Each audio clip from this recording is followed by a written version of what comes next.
It seems like the WNBA players are feeling a certain way about Caitlin. Oh, I 100% disagree that the WNBA players are salty with Caitlin Clark.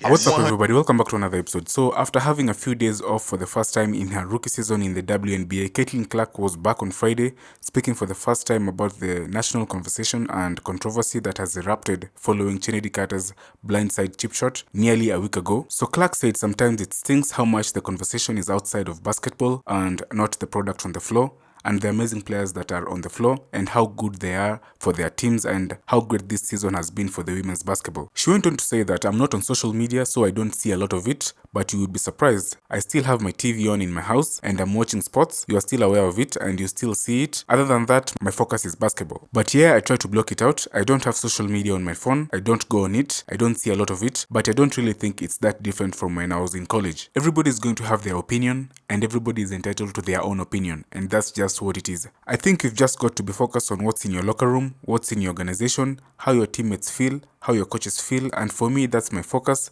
But also I have a job to do at the same time, so that's where my focus remains.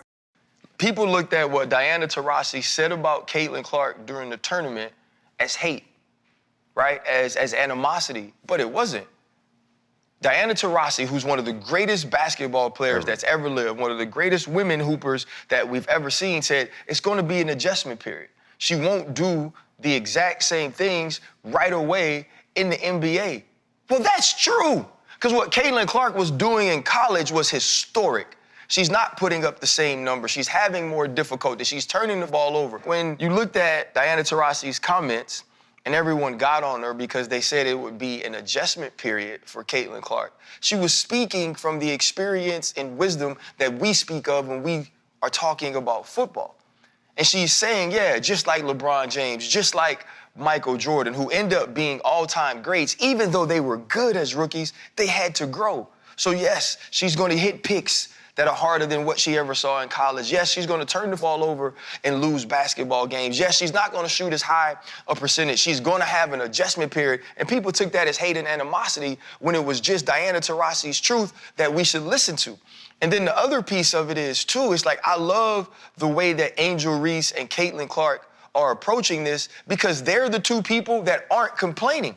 They're the two people that are just going out and play. And whether it's LeBron James, who feels the need to defend Caitlin Clark, I don't think he has to. Whether it's Charles Barkley, who feels the need to defend Caitlin Clark, I don't think that he has to.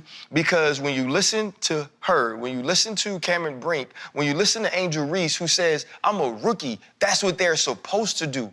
These young women understand the sport. These young women understand that it's competitive, and they're actually competing at a high level. They're getting better every single week. And if anybody needs to look at what is the overwhelming feeling of Caitlin Clark, remember this.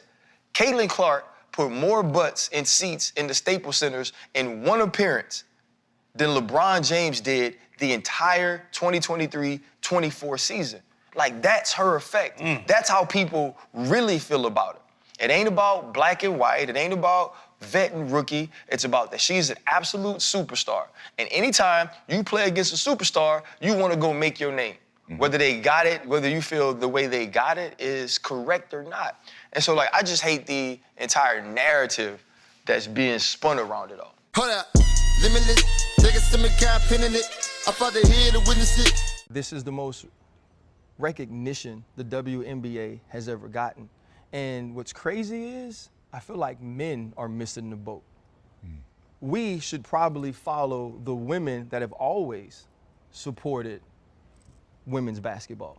We should look at the Andreas and the Chennedys and the Els and the Monicas, the Rebeccas, all of these people who have always been deep into women's basketball, whether it be the NCAA or the WNBA. Like, I always went for players, Sylvia Fowles, Simone Augustus, Maya Moore, right, Diana Taurasi. I would like those players, even back in the day, the Lisa Leslies, the Tina Thompsons. Candace Parker is one of the best women's basketball players to ever live. I went for players, but never have I paid attention to the whole league.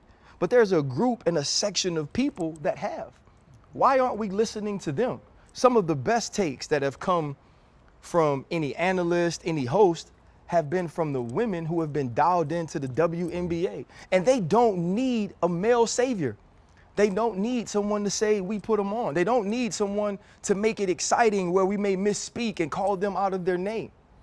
Let's look at this game and stop being the divisive part of who is criticizing and analyzing the WNBA. Because what we're missing is that coming into this year, I knew A'ja Wilson was the best female hooper in the world. Right. She averaging 26 and 13, but nobody's talking about that. DeWanna Bonner and Alyssa Thomas, who are actually engaged, they're undefeated with the Connecticut Sun, but nobody's talking about that. Cameron Brink, who I have so much respect for, just came out in an article and said, for being a white, feminine female, we have a leg up. They're the minority in the sport. They've been supported in the sport. People like to look at them. People flock to them, right? It's like, how are you gonna get men drawn in? Give them an attractive woman, right? Women are going to flock with them because the women who aren't part of the LGBTQ plus community can say we can relate to them. But she says, I'm trying to get everybody accepted. That's what it's about. That's what the women are about. And I think it's more on the men's side, we're being divisive. And so for me, it's about how do we watch this game, analyze this game to continue to elevate this game. The hardest part is this rookie class is the most popular rookie class that they've ever had. But like Gilbert Arenas said, they're gonna struggle.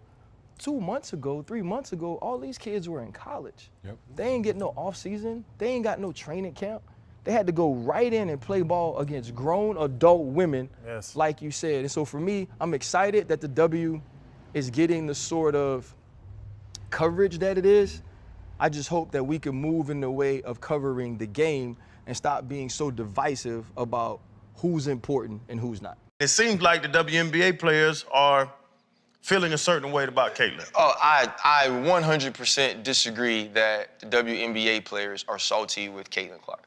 Yes. I 100% disagree. You seen the pics they said on that girl? And so let me say this, right? It's not just Caitlin Clark to me. I believe it's this entire class of WNBA draftees led by Caitlin Clark. When you look at the way Angel Reese has improved views of the Chicago sky, it's this, what's happening in WNBA is what happened when Magic and Bird went to the NBA. The NBA was on time delay at that point. You had this dude from French Lick, you had this dude from Michigan that played in the epic NCAA tournament that now were drafted by the two most storied franchises in the NBA, and they put up, they showed out. Magic Johnson won it his rookie year. And so you have all these things happen, and now the NBA uses those two to build, and then they get to Michael Jordan. That's what the WNBA is doing right now. But I don't like the fact that because women are playing hard, we're calling it salty or petty or messy. Because when Michael Jordan started becoming Michael Jordan was getting clotheslined because that's the competitive nature of an athlete. Because the same way when we were in high school and we knew that they had a dude on the other team who was a 4-star or a 5-star, well, we were too old for that, but whatever they were, it was my job when I played Reggie Wayne. I know if I go out and Reggie Wayne don't catch a ball, that the Miamis and the LSUs and all these people are gonna see me because of how they see Reggie Wayne. So to me, I would have to think that the women in the NBA are happy that now things have elevated around the visibility of the game, which these young women have allowed them to have. But hell yeah, I'm gonna play defense. Hell yeah, I'm gonna set picks. Hell yeah, I'm gonna go at the head. That's what you're supposed to do because that's what competitors do. And also the other piece of making this a black and a white thing, the one thing when I look at the women's game, they bond on being women. Purple, green, brown, black, whatever they are, they bond on that. They bond on the fact that we want to improve this game, we want to improve our circumstances, and these young ladies can help us do it, but they gotta earn it. It's the same way in our sport. Hold up, limitless, niggas to me, can't pin in it. I fought to hear to witness it.